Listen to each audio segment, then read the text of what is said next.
Hello my lovely viewers, welcome back to my channel. Today I'm going to be doing something a little different once again. I'm not talking about bonnets.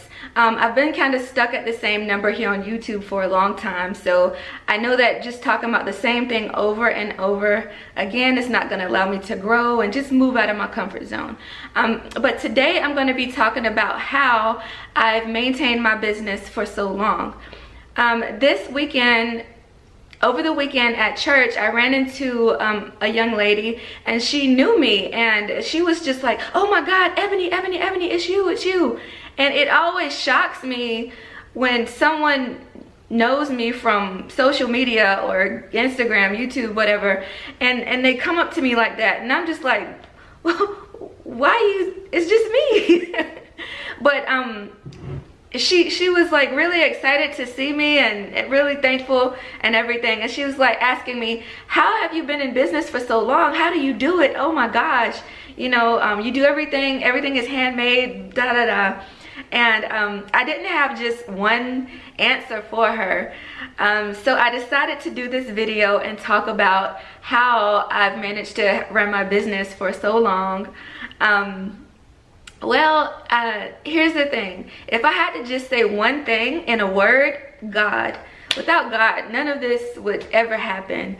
And I know this is not a religious channel, and I'm not trying to make it about religion, but for me, that's how I've been able to sustain my business for so long. I've been in business, I know for sure, over 10 years. I always have to go back and look at Etsy to see when I first started my Etsy store. It has a little date up there. So I know it's been 10 years for sure. Yeah, so in a word, God. So in order to run a business or have a job and sustain it, I think you always have to be consistent.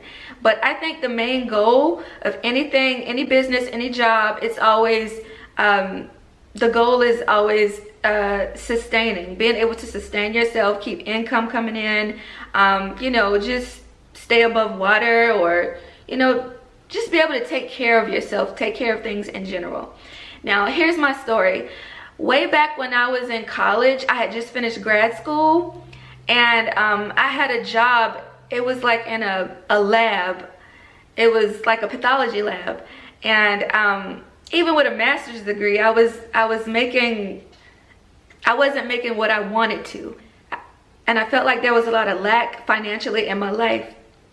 So I learned to pray at an early age, and there was this pastor that I met when I was in Greensboro, a female pastor, and she always told me, she prophesied to me, and I didn't know her at the time, but she said, young girl, as long as you do this, and this thing, you'll never receive any kind of lack a day in your life.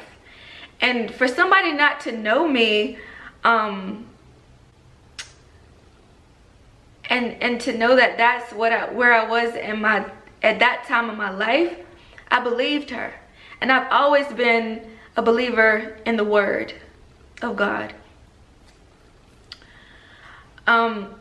So I did the thing that she told me that I needed to do. And ever since then, everything just flowed.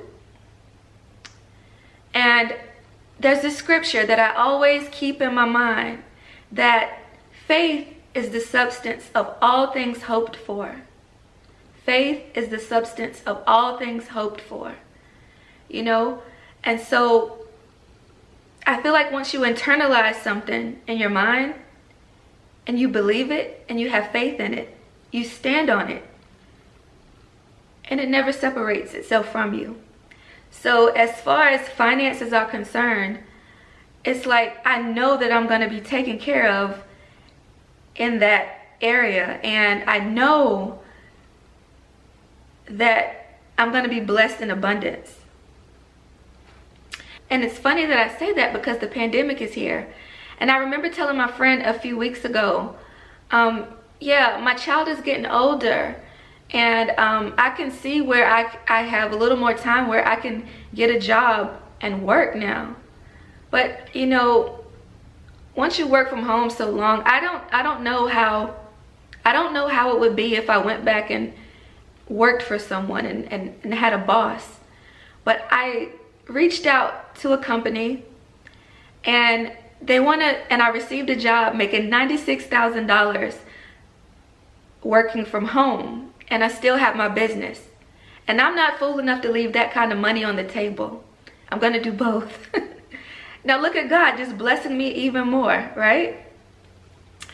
But that may sound easy, or it may not to you.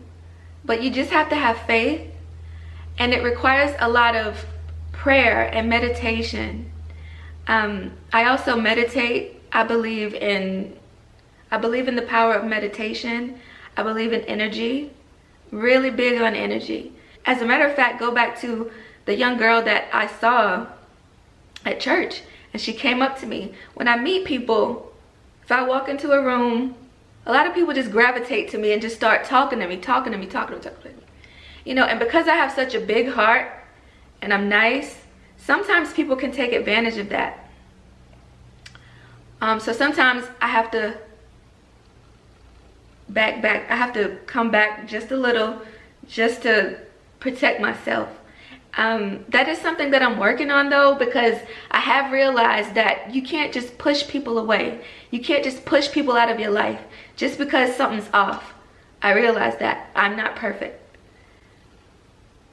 And you have to be consistent. You have to work at it. Anything that you want to work, anything that you want to make work, you have to work at it. Life is not a fairy tale. Anything that you imagine in your head that is easy, it's never going to be the easy thing. Something that you want to attain and something that's going to sustain you, you got to work at it. You have to remain consistent. You have to be obedient, and you have to have the motivation to keep going.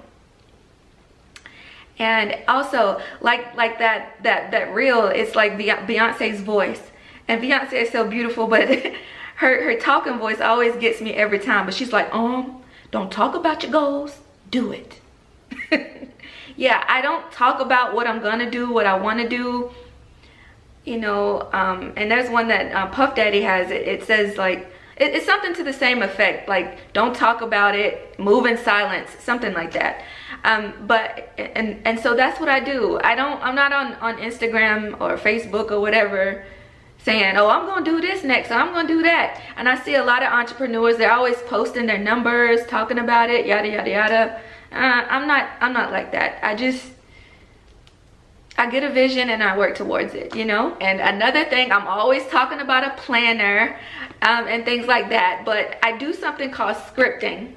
This is my scripting journal, and anything that I want, and I really, really want, I put it in this book. And I write about it. And it's affirmations, it's the things I want, it's how I want God to bring it into fruition. I have manifested my home through this.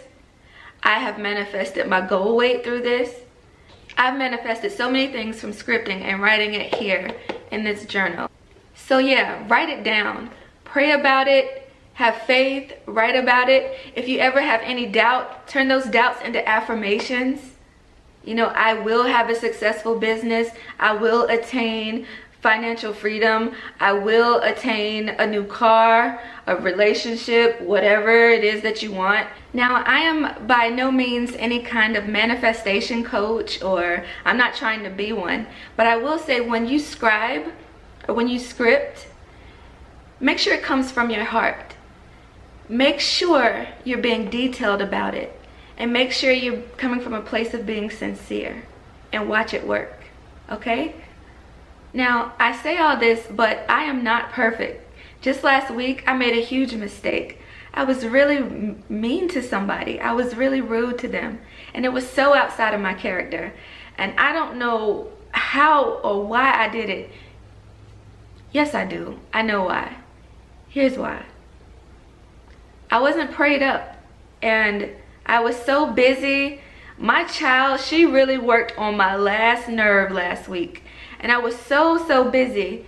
And one of my best friends out in California, she committed suicide because some guy that was just playing with her.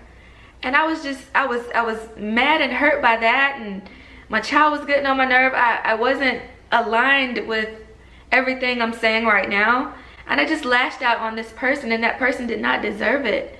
And before I could even go to bed that night, I knew I was wrong, and I knew I had to apologize. And it was to somebody I hadn't seen in a long time. I know for sure it'd been since 2011. And that person, when they reached out to me, they told me, Ebony, I always thought you were cool. And I used to look at you, and I said the same thing, because I used to look at that person too. I was smiling so big. I used to think the same thing of that person. So I was flattered, and this person was really nice to me. But I kind of got scared, you know, and I have this thing of pushing people away, you know, not getting too close.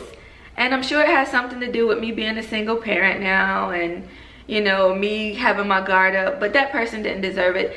And I had to really humble myself and go to a place of really just a deep place of apology, because I really wanted to patch things over with that person. And that's what happens when you're not aligned. When you're vibrating low, or you haven't been praying, and you're just not aligned with the things of Christ. And that person did accept my apology, and we still speak, but I can still feel like that person is guarded, you know. And to some degree, that person did say, yeah, I forgive you, but, you know, but I don't think that's anything that prayer can't fix. But anyway, I just say that to say I'm not perfect, and just always make sure that you are, you know, in tune with yourself. Always live in the present. Always enjoy the present. Enjoy what you have now. If you're living in lack, thank God for the things that you do have. Thank God for the things that is going right in your life. And I always say, do something good, and do something good for somebody. That's how I've managed to keep my business going for so long. Have faith, be consistent, be kind, keep a sweet spirit, and just know that everything is going to work out. Don't listen to the naysayers. Even if it's a family member, block it out. Keep your mind focused on your goal. Thank you guys so much for watching, and I'll see you in the next video. Bye.